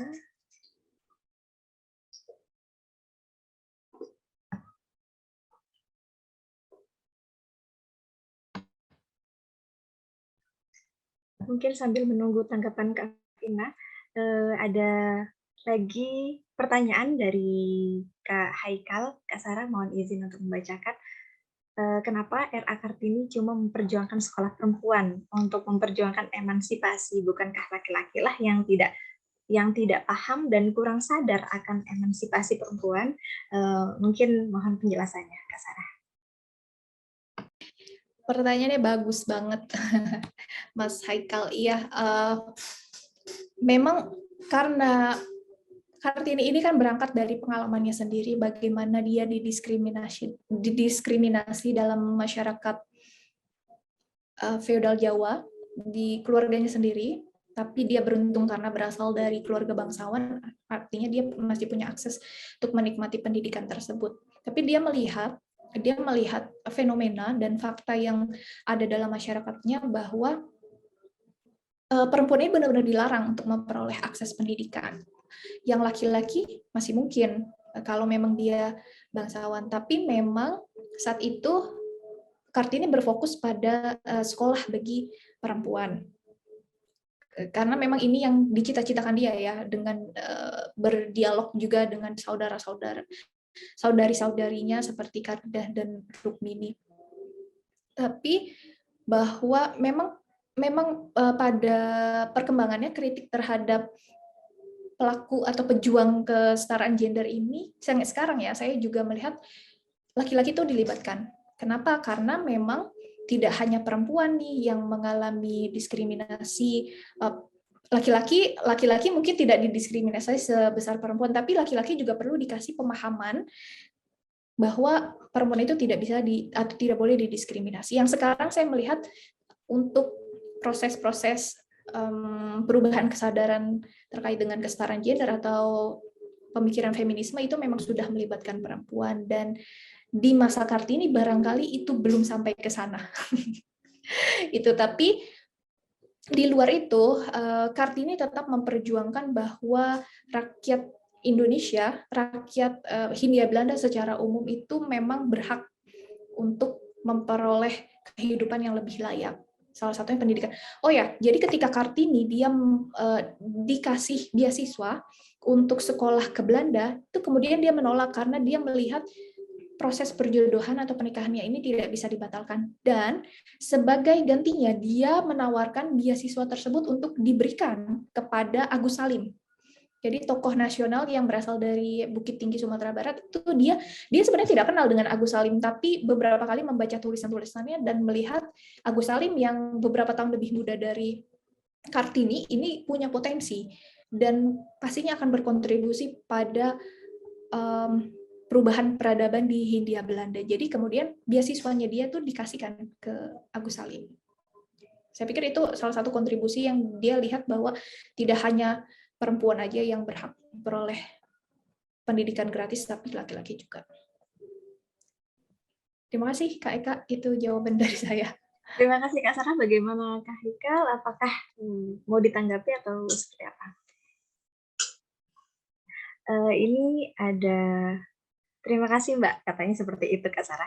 Jadi dari penjelasan Kak Sarah, mungkin dulu ketika zamannya N.A. Kartini, laki-laki belum terlibat dengan banyak seperti itu. Kalau sekarang, laki-laki juga berkontribusi terhadap bagaimana emansipasi perempuan juga, dan juga peran laki-laki itu sangat penting juga, utamanya di dalam keluarga, di mana di dalam keluarga kan laki-laki sebagai pemimpin, dan dia juga selain menjadi pemimpin, dia juga bisa menjadi seorang ayah dari anak-anak perempuan. Dan di sini juga bisa dikatakan bahwa laki-laki itu bisa menjadi pendidik bagi anak-anak perempuannya, agar anak-anak perempuan itu menjadi baik, cakap, cerdas, sehingga bisa membawa peradaban bagi bangsa. Intinya dari kesimpulan pertanyaan dari Kak Haikal, bahwa laki-laki juga turut berkontribusi dalam emansipasi perempuan. Dan ini mohon izin Kak Sarah, ada Kak Masud, beliau resign, mungkin saya persilakan kepada Kak Masud. Monggo Kak. Ya, Assalamualaikum. Bagaimana suara saya terdengar ya? Waalaikumsalam, terdengar dengan jelas. Ya, ini pertama saya klarifikasi dulu bahwa di rumah saya ada 3 perempuan. Istri dan 2 anak saya, yang 2 anak saya itu perempuan itu sudah ABG ya. Mereka berjilbab. Atau kerennya sekarang katanya berhijab gitu ya.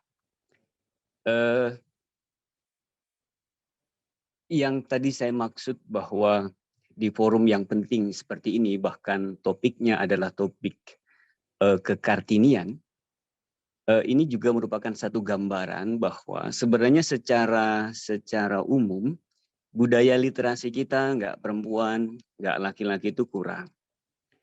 Cuma memang harus menjadi introspeksi atau kita jujuri saja bahwa perempuan-perempuan seperti narasumber seperti Mbak Sarah ini memang nggak banyak. Termasuk hari ini tantangannya, jilbab itu sebagai sebuah fashion, tetapi di sisi lain seakan menjadi dalam rangka melaksanakan syariat Islam, justru hari ini menjadi ada tantangan tentang kekartinian. Bukan saya tidak memahami tentang syariat, karena saya juga punya pondok pesantren ya. Saya tidak memaksakan. 3 perempuan saya di rumah itu harus berjilbab atau apa.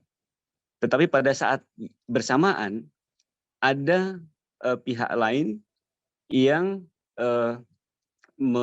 sedemikian rupa mewajibkan jilbab itu. Dan ya intinya gini ya, bahwa perempuan-perempuan hari ini itu di tengah seperti saya ini juga ingin melibatkan diri dalam topik-topik seperti ini, ayo maju gitu. Semacam kalau kita cari ini, bahkan sudah menjadi aturan di setiap keputusan politik bahkan sekalipun, ada kewajiban komposisi perempuan 30% dalam pencalekan. Itu juga susah sekali mencarinya. Nah, jadi memang kerja kita masih panjang rupanya untuk betul-betul menemukan format yang pas tentang positioning perempuan, bukan hanya karena perbedaan kelamin itu saja. Saya yakin begitu juga Kartini, jadi nggak usah terlalu didebatkan Kartini berjilbab atau tidak berjilbab. Menurut saya itu terlalu dangkal. Karena pada saat yang bersamaan ada ajaran-ajaran tertentu yang lagi merebak, yang justru dekartini ya, jadi dekartinisasi. Jadi semakin repot ini kita semakin mengakselerasi gagasan-gagasan beliau ini. Paling tidak gambaran hari ini, gambaran nyatanya hari ini itu tadi tidak lebih dari, saya hitung malah menurun ya, 8 terus turun gitu dari 27 tadi. Maksud saya itu jujur begitu gitu. Artinya bahwa kita masih punya PR yang besar, bagaimana kita membina perempuan-perempuan di lingkungan kita seperti saya, istri dan anak-anak saya. Dan saya terima kasih dengan forum yang luar biasa seperti ini. Dan saya ikuti forum Suluh Nusantara ini. Oh ya, anak saya yang terakhir yang perempuan yang sekarang sedang kuliah pun saya panggilnya dari dulu Suluh gitu ya, agar dia menjadi Kartini kontemporer. Terima kasih. Terima kasih Pak Masud. Jadi sangat luar biasa pernyataan yang telah diberikan. Mungkin Kak Sarah atau yang lain boleh untuk menanggapi.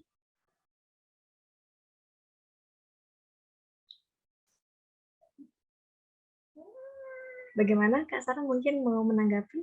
Ya, saya menunggu, mungkin barangkali ada yang mau menanggapi selain saya. Karena mudah-mudahan ya next nanti forum Suluh ini bisa lebih dialogis, jadi narasumbernya nggak kebanyakan ngomong. Jadi nanti partisipan yang lain juga boleh kalau memang ada pendapat itu bisa saling memperkaya. Jadi saya melihat Pak Masud luar biasa ya. Maksudnya ini bukan persoalan jilbab atau tidak jilbab ya perempuan itu. Cuman memang ini juga pertanyaan besar buat saya ya. Kenapa ya? Dan saya selalu merasa memang sedikit sekali gitu loh perempuan-perempuan yang menempuh jalur intelektual atau jalur aktivisme yang memang sifatnya untuk membawa perubahan yang lebih baik gitulah. Dan saya nggak tahu, saya barangkali salah satu orang yang beruntung karena saya lahir di keluarga yang mendukung proses tersebut gitu. Saya kebetulan jadi gini, ada orang yang memang dididik oleh lingkungannya, oleh keluarganya, tapi juga dia ada yang dia punya karunia secara bawaan. Artinya kita bicara yang ini deh, yang remeh soal membaca buku saja, gitu ya. Orang membaca buku rata-rata baru mulai kesadarannya itu ketika memasuki usia kuliah, masa kuliah, karena memang proses belajarnya harus mandiri, dia harus mencari banyak referensi di luar dosennya. Di luar ceramah dosennya, dia harus banyak membaca buku. Dan saya melihat banyak polanya orang-orang mulai cinta buku tuh di usia itu. Tapi orang-orang tertentu yang saya yakin sangat sedikit jumlahnya ini, dia punya punya karunia karena dikasih bawaan bahwa dia cinta buku dari kecil, gitu loh. Jadi kebetulan kalaupun keluarganya tidak kutu buku, tidak punya perpustakaan, orang tuanya tidak suka buku, tapi kalau anak ini dikasih karunia itu oleh Tuhan, dia kemudian bisa mencari sumber-sumber bacaannya sendiri dan kemudian baru diarahkan oleh orang tuanya. Saya melihat ada teman-teman saya yang memang gifted gitu ya, dikasih karunianya di wilayah itu, dan artinya dia punya akses terhadap pengetahuan jauh lebih awal dibanding orang-orang lainnya. Gitu. Kemudian kalau keluarganya baik, juga keluarganya akan mendukung di wilayah tersebut. Artinya menyediakan sumber-sumber bacaan yang lebih banyak, itu kemudian dikasih uang untuk membeli buku-buku dan sebagainya. Gitu. Saya pikir ini salah satu faktor yang kemudian membentuk karakter manusia yang cinta pengetahuan, itu dimulai dari buku. Tapi ini tidak banyak. Sifat yang gifted ini kan hanya kecil gitu. Jadi kemudian juga perlu ruang-ruang untuk membentuk kultur yang seperti itu, membentuk keluarga-keluarga yang memang sadar bahwa pengetahuan ini penting, mendidik anak dengan buku itu penting. Dimulai dari usia dini. Tidak hanya saat usia sekolah menengah atau bahkan saat kuliah. Karena nanti cara berpikirnya akan berbeda ketika dia membaca di usia yang lebih awal dibandingkan dengan usia yang sudah lanjut. Dan Kartini saya lihat dia punya privilege itu. Karena kebetulan dia adalah keluarga bangsawan, orang tuanya, ayahnya itu punya langganan majalah-majalah Belanda, koran-koran Belanda, dan kakaknya yang Sosro Kartono itu juga punya koleksi buku yang sangat banyak, bahkan terutama yang sastra ya, buku-buku sastra. Jadi saya melihat bahwa memang harus dibentuk dari kecil gitu, dimulai dari keluarga, terutama untuk bacaan-bacaan sastra. Kenapa? Karena bacaan sastra ini dia bisa menghaluskan perasaan dan merawat jiwa gitu. Jadi ketika seorang anak dia terbiasa mendengarkan kisah-kisah dalam sastra, itu akan membentuk karakternya menjadi lebih halus, lebih berbudi. Soal teori-teori itu nanti belakangan, itu mudah ketika memang yang sastra ini dikasih di awal. Seperti itu. Dan ingin sekali gitu mengadakan, atau bukan mengadakan ya, maksudnya ingin juga di wilayah itu gitu berjuangnya, karena memang ini penting sekali posisinya. Saya melihat sekarang banyak juga pejuang-pejuang yang mengatakan dia memperjuangkan hak perempuan, tapi kemudian meremehkan faktor keluarga gitu. Artinya ada yang sifatnya dia karena saking menuntut keadilan bagi perempuan akhirnya juga menolak laki-laki seperti itu. Dan tidak, kalau dia menolak laki-laki berarti kan tidak berkeluarga ya, tidak menciptakan sebuah generasi yang lebih baru. Padahal ini justru yang penting adalah kesetaraan itu perlu agar membentuk keluarga yang lebih baik, agar bisa membangun generasi yang memang mampu berkontribusi untuk peradaban Nusantara yang memang lebih baik, dan dimulai dari anak. Gitu. Saya melihatnya seperti itu, dan PR kita masih sangat jauh. Terima kasih, Kak Eka. Terima kasih banyak atas penjelasan yang sangat luar biasa. Kak Monika membuka mata kita dan juga pemikiran kita bahwa perempuan itu juga sangat penting peranannya terhadap peradaban bangsa. Mungkin boleh satu orang lagi jika ada yang ingin bertanya untuk raise hand. Tadi mungkin Mbak. Ya, boleh. Silakan. Terima kasih Mbak Sarah dan teman-teman dalam Forum Seluruh Nusantara. Suatu hal yang menarik dari pembahasan, dari tadi kita membahas tentang pendidikan, tentang kesadaran, tentang karakter, melanjutkan perjuangan, Kartini masa kini, dan sebagainya. Memang perempuan itu memiliki peranan yang sangat penting. Saya yakini, saya imani, dan saya amini itu, Mbak. Teman-teman semua. Bahwa tanpa seorang perempuan, bahkan laki-laki atau mungkin seorang ayah sendiri, itu tidak akan pernah punya gairah dalam hidupnya. Gairah dalam konteks yang positif, kita di sini punya sebuah keinginan untuk bertumbuh. Nah, makanya di GETS Indonesia sendiri, Pancawala Institute, di sini kami punya narasi pendidikan yang berkesadaran. Apa itu pendidikan yang berkesadaran? Pendidikan yang berkesadaran itu adalah pendidikan yang muncul di program dari dalam, inside out program. Yang mana ketika pendidikan ini dimunculkan, nggak bisa tanpa teori, nggak bisa hanya dengan teori, tapi harus ada pemaknaan. Nah, pemaknaan yang dimaksud adalah kita ini harus memberikan contoh dulu. Jadi saya sebagai pengalaman, saya sebagai seorang coach, sebagai seorang terapis, sebagai seorang konsultan, saya tidak pernah mau berbicara dengan apa yang belum pernah saya lakukan. Nah, akhirnya ternyata ketika berhadapan dengan berbagai macam kasus, apalagi kemarin semenjak pandemi, saya bisa sehari 20-40 orang nanganin kasus. Apalagi kalau jam-jam rawan dari jam 11 malam sampai jam 4 pagi, itu orang tanganin kasus yang hampir 90% Mbak Sarah itu perempuan. Nah, sekarang kalau misalkan mentalnya sakit, terus bagaimana kita mau merevolusi spiritualnya? Sementara spiritualitas itu berkaitan dengan kesadaran, atau kesadaran berkaitan dengan spiritualitas.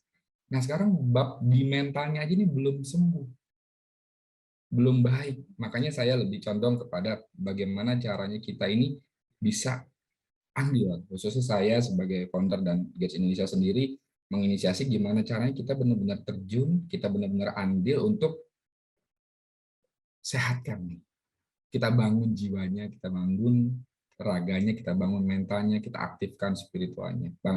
Bahasa yang saya jadikan narasi di tahun 2022 ini dan beriringan juga dengan inisiasi seluruh Nusantara adalah bagaimana caranya kita saat ini bisa mengolah diri kita, jernihkan pikiran kita, menata hati kita untuk menyempurnakan takdir ilahi.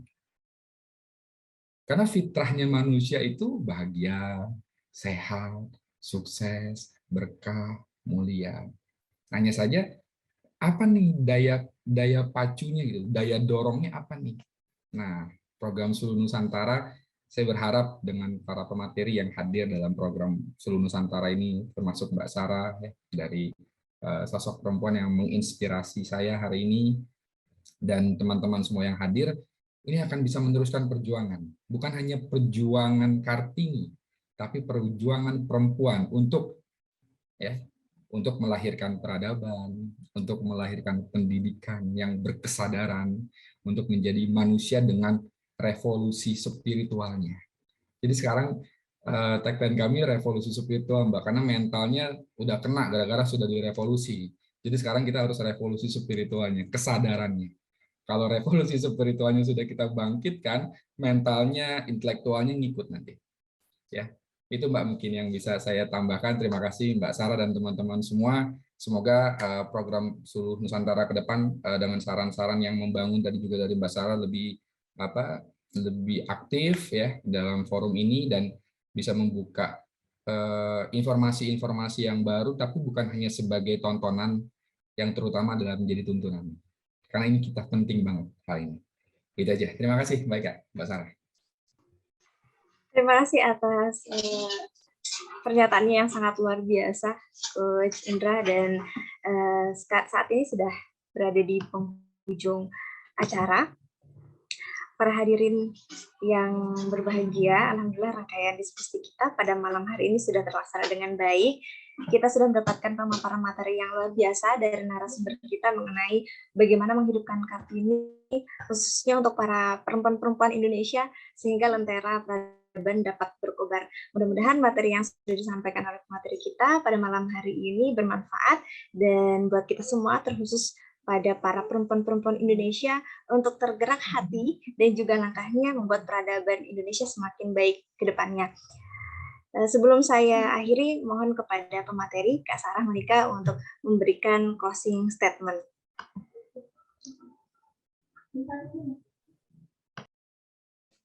Iya, closing statement-nya adalah mari kita mulai untuk berlomba-lomba membuka kesadaran kita, menambah pengetahuan kita, merawat jiwa kita untuk menjadi manusia yang lebih baik, yang lebih bermanfaat bagi kehidupan ini dan peradaban pada umumnya. Itu saja. Terima kasih Kak Eka. Terima kasih kami ucapkan kepada Kak Sarah Monika selaku narasumber yang telah berbagi ilmu yang luar biasa terkait dengan menghidupkan Kartini dan menyalakan lentera peradaban. Sangat luar biasa. Terima kasih sudah sharing dan semoga di kesempatan lain kita bisa join dan juga masih bisa sharing dan bertukar ilmu. Dan juga kami ucapkan terima kasih kepada para audiens yang sudah dengan antusias menyimak dan bertanya.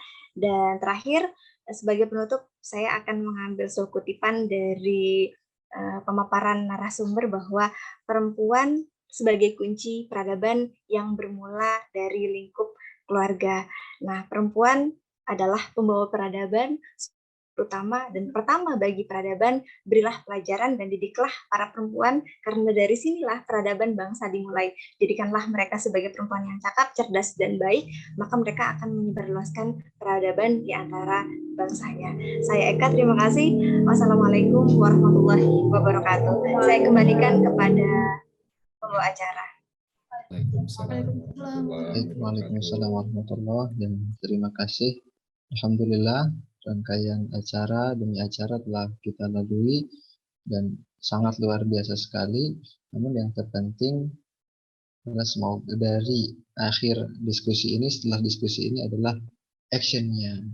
Semoga kita tetap semangat, diberikan kesemangatan oleh Allah Subhanahu wa Ta'ala untuk menjadi sebagai bibit-bibit Kartini selanjutnya, insya Allah. Dan sebelum kita akhiri, mungkin ada sebagai kenang-kenangan, yaitu dengan foto bersama, ya. Silakan untuk teman-teman yang bisa on cam.